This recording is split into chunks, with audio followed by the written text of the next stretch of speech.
Hello 129. It is I, Brian White. I think it's after midnight. I just wanted to come on here to speak on a phenomenon that I experience a lot, and it is this 11th hour dread after you've worked really hard on a project and you know that you did a good job and you're about to present it to the world or to a class or to your mom. It doesn't matter. And your whole life just comes crashing down because you put everything into this, and now it's like, what are you gonna do next? We're all gonna die. This thing that you worked so hard on amounts to nothing. It's gonna collect dust. It's gonna be forgotten. Like, people who are celebrated posthumously, they're not around to enjoy their success. And then the people who are wildly successful and famous, they're just constantly itching for the next thing. They're like, okay, what do I do to stay relevant? I can't just rest on my laurels. I can't enjoy what I just achieved. I need to move on to bigger and better things, just constantly. And I want to feel good about what I've made, and I want to feel like it's enough, and it's never enough. And I don't think it's because I am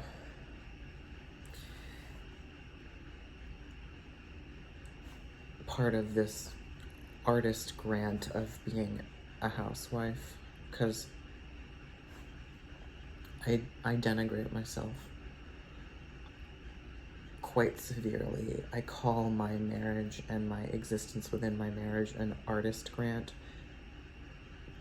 So I do all these creative things, I do little gigs, and they're all cute, but I don't get paid much, and everything is taken care of for me, and I feel like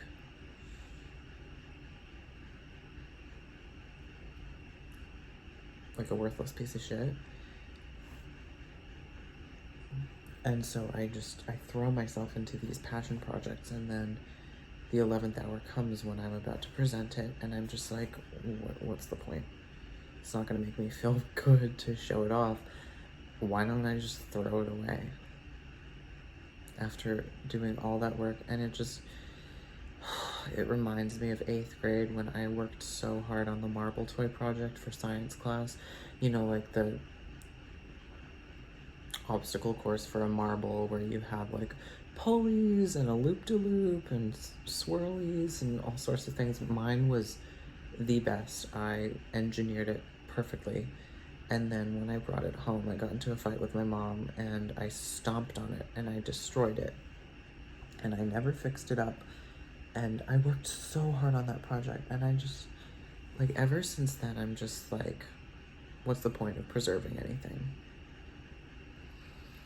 And then this kind of makes me think about, okay, why was I so obsessed with stop motion animation growing up? When I was little, I wanted to buy colored plasticine so that I could create my own Chicken Little characters, because Chicken Little and Wallace and Gromit, they were all so fascinating to me. I was like, oh my god, I want to create life out of clay.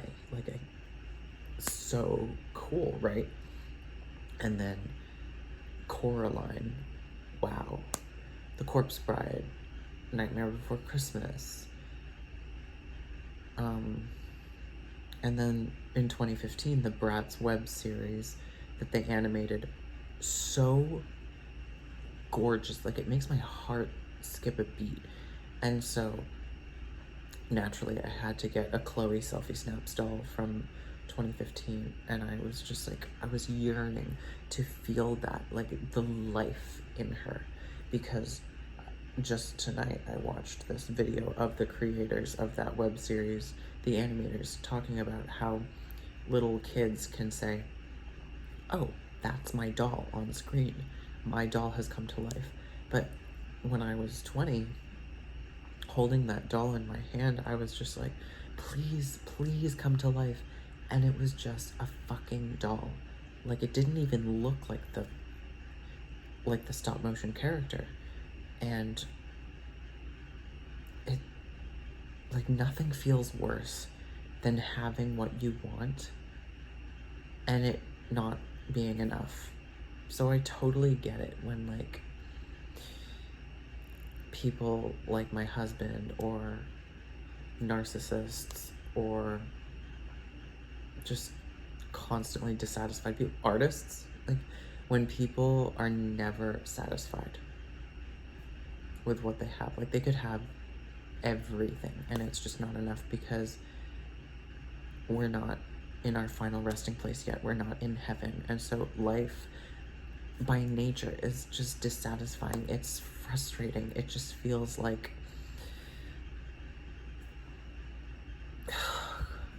it feels like Harry Potter desperately scooping up the water with the oyster shell to give to Dumbledore after feeding him that Horcrux water, and it just, like, it never fills. It just, oh my god, it drives me crazy. And so I thought, okay, so I'm definitely having, like, a parasocial relationship with my dolls, or at least I was with that Chloe Selfie Snaps doll with, like, the candy floss pink hair. It just, oh my god, it made me want to scream because I was like, just have fun with the doll. Imagine it's moving. Imagine it has these, like, quirky little facial expressions. Nothing. The fact that I had seen the stop motion animation already just made the doll kind of like a joke to me. It was, like, insulting me. It was mocking me. And that's kind of how I feel about porn. Like, I've been addicted to porn for as long as I have been able to write down my thoughts. So basically since I was like 8 or 9, and watching porn and seeing, like, how it's created, it's so fake. It's like, it's not real intimacy. They come because they need money to eat. They make out, they suck dick, they do all this stuff, like, at certain angles because they need to pay the bills, you know? And you're watching this and you're just like, I want him to hold me in his arms. I want to feel his tongue down my throat. I want to taste his semen. I want to do all this stuff. Like, it's so close, you know? Like, you can have the DVD, you can be gripping it to your chest, and you can be like, this is everything. Like, this is my partner. This is my life. Like, I am intimate with this person, and it means absolutely nothing. Like, you could have their dick in a flesh jack dildo. You could have their asshole in a flesh jack masturbator. You could have their lips in a flesh jack swallow masturbator. You can literally be, like, rimming a silicone impression of their anus, or, like, making out with a silicone impression of their lips, or shoving a platinum cured silicone dildo of their penis up your ass, and it's like, you could not be further away from the person whose body parts those were replicated from, you know? Like, that person is nothing to you. That person is a manager at Walmart in the middle of America right now. That person has unalived themselves. That person has a wife and kids, and that wife will never trust them. Like, life is so painful. And I'm here curling a Tobey Maguire, Peter Parker doll's hair that I've rooted, clinging to this idea that because I gave him a bald spot and a big center part, that he's, like, a part of me, or he's, like, closer to me or something. And it's like, I don't know. Like, I worked so hard on this, and I'm going to debut it.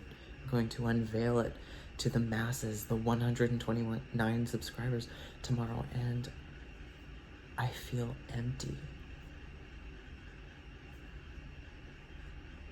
Is this how someone like Rachel McAdams feels when they're lauded and they have an Oscar nomination for Best Supporting Actress from Spotlight? Or is this how Jennifer Lawrence feels? Is this how Meryl Streep feels? Nobody's life is perfect. And honestly, I'm starting to believe nobody's life is whole. I think everyone's life sucks. And it's just so isolating. Like,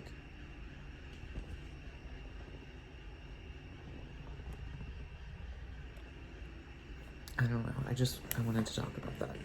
Like, I felt this impulse, you know, to go on eBay and buy all the 2015 Bratz dolls so that I could just live in this dreamland of like cozy stop motion fantasies and like, oh, my dolls come to life every time I leave the doll closet or every time I go outside.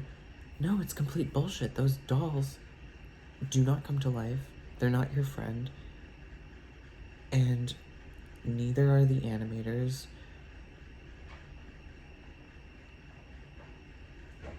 Like, your only true ally is God, and you can't see him. You can't hear him. You just have to believe he's there. It's like, what the fuck, you know? But you know what? I'm just gonna brush my teeth. I'm gonna get some sleep. I'm gonna think this over. I'm going to undo all the ribbon curls that I did. And I'm just going to appreciate the beauty that I created. Because I created it.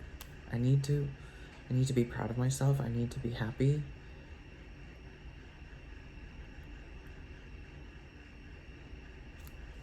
These are moments when, like, I just want to drink myself sick. Like, I have a whole bottle of frozen blueberry margarita in the freezer. Not a whole bottle. It's like, I don't know, 2/3 full. I just want to drink it until my head is pounding and I don't know, like I fall asleep with my face in the floor and my ass up with my arms like this, like an Alexander Technique pose. Yeah, it's not a cum dump pose. It's an Alexander Technique pose.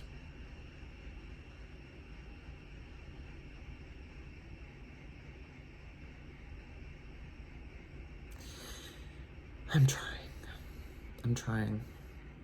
You know, maybe I need to read a book, get some perspective. I want to read some plays. I have this interesting book on Tennessee Williams' life. I want to finish reading that, and then I want to read a few Tennessee Williams plays, or reread, because I've already read some of them. And then I want to start memorizing monologues, because it's not too late for me to venture into acting, you know? Like, I'm still good looking. I'm smart. I can memorize anything. And I don't know, like, why I'm holding myself back. Maybe all this, like, punching fucking plastic into other plastic is, like, me hiding. But I don't know.